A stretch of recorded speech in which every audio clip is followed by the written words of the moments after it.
ens està afectant? Doncs, òbviament, com gairebé a tothom del sector, no? Ens està afectant d'una manera molt negativa. Molt negativa, no només al nostre sector, sinó molts sectors en general, no? A partir d'aquí, el que està clar és que ningú podia intuir absolutament res del que realment ens està passant, no? Aleshores,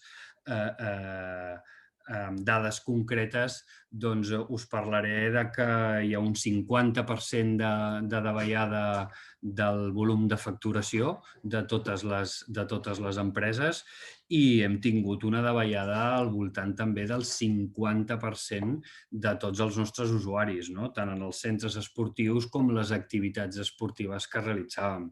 Això, òbviament, és un daltabaix que genera moltíssimes coses i que sobretot, deixa impregnat una certa inquietud, una certa incertesa i de prendre consciència de la vulnerabilitat com a empresa, com a persones i com a societat, no? Llavors, jo diria que l'afectació és negativa, malgrat que també hi ha coses i aspectes positius.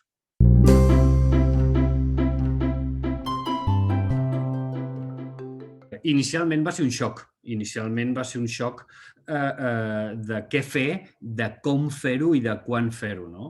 Aleshores, el que nosaltres vàrem decidir va ser fer un esforç adaptatiu al moment que estàvem vivint, no? Un moment de canvi constant, cada dia, cada hora, gairebé, com aquell que deia i aquell que diu, perquè estem vivint aquest present encara, doncs hi havia un canvi constant i que, a més, cada cop tot era més complex, no? Aleshores, el que vam fer va ser intentar establir una ordre de prioritats de què fer i de com fer-ho, no? Aleshores, en el moment inicial vam gestionar tot el que era el control de la despesa, no? A partir d'aquí, tot un exercici de comunicació amb els proveïdors, absolutament amb totes les partides de qualsevol explotació i intentar veure com hi podíem influir per estalviar. L'altre aspecte molt important va ser tot el que fa referència al tema dels ERTOs, al tema del personal. Per nosaltres un tema clau i un valor i un actiu de l'empresa total, no? Llavors, amb l'horitzó de no acomiadar ningú, però ajustar-nos al servei que podíem oferir en funció de les restriccions. I l'altre aspecte també importantíssim va ser tota la gestió de la tresoreria i com continuem gestionant aquesta tresoreria, no? Això va fer que d'alguna manera ataquéssim inicialment a tot això i després comencés tot el procés d'alguna manera de reinversió, no? D'inventar-nos d'una altra manera i donar resposta a les necessitats. Van ser unes molt concretes durant el període de força major, en el qual vàrem estar tancats al 100%, vàrem estar confinats, després amb les restriccions, i en cada moment el que intentem fer és donar resposta en funció del moment i el context que ens condiciona en funció al que puguem donar i oferir als nostres clients.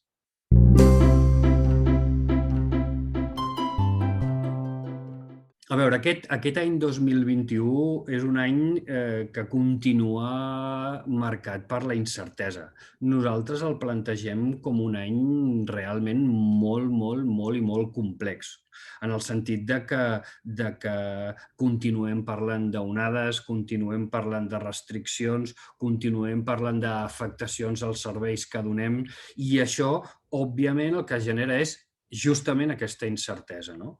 Per altra banda, aquesta mateixa incertesa, el que hem intentat ha sigut transformar-la amb els aspectes més positius possibles.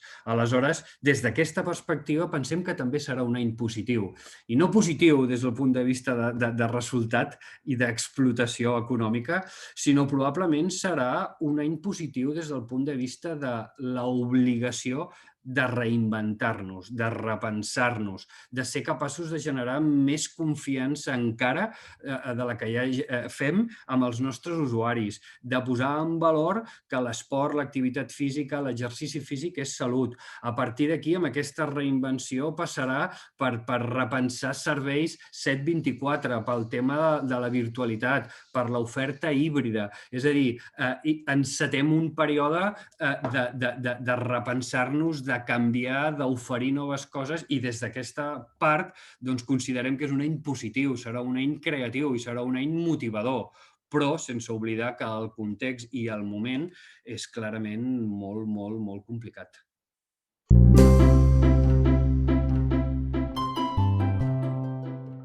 Indescat òbviament, representa a tot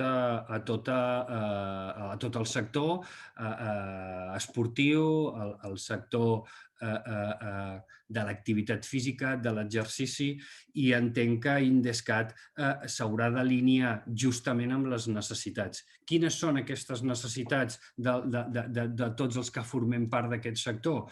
Doncs, òbviament, afrontar aquesta situació des de la nostra perspectiva, resistint. I resistir té dos components per nosaltres, no? La part econòmica i la part de la gestió emocional dels equips. No? Hem de fer una gestió econòmica prudent, revisant i controlant tot el tema de la despesa i sent molt prudents a l'hora de prendre decisions des del punt de vista d'inversió. Indescat ens pot ajudar, ens pot orientar i, òbviament, tot el que fa referència a l'actiu principal, no? Que són els equips. No? Emocionalment comencem a tenir un desgast, un cansament i en aquest sentit hem d'estar molt, molt a sobre. L'altra part, per mi, és un qüestionar-nos i un repensar-nos. I aquí crec que Indescat també pot ajudar en aquest procés individual de cada organització i de cada empresa. Ens hem de qüestionar tot allò que fem. I tot allò que fem tenint en compte tots els aprenentatges que hem anat fent, no? durant aquest període, no? Tant a nivell social com a nivell empresarial. I, per altra banda, és repensar-nos. No podem fer el mateix que fèiem. No? Estem esdevenint amb un ordre social diferent, amb unes inquietuds, amb unes demandes, amb uns moments molt diferents i tots aquests aprenentatges que hem anat fent, que han accelerat aquests processos de canvi, aquests processos de transformació de les organitzacions, doncs realment serà molt important que acabem dibuixant i definint què hem de ser en aquest futur més proper. I Indescat, al costat de tots aquests processos individuals, segur que ens pot acompanyar i ens pot ajudar moltíssim.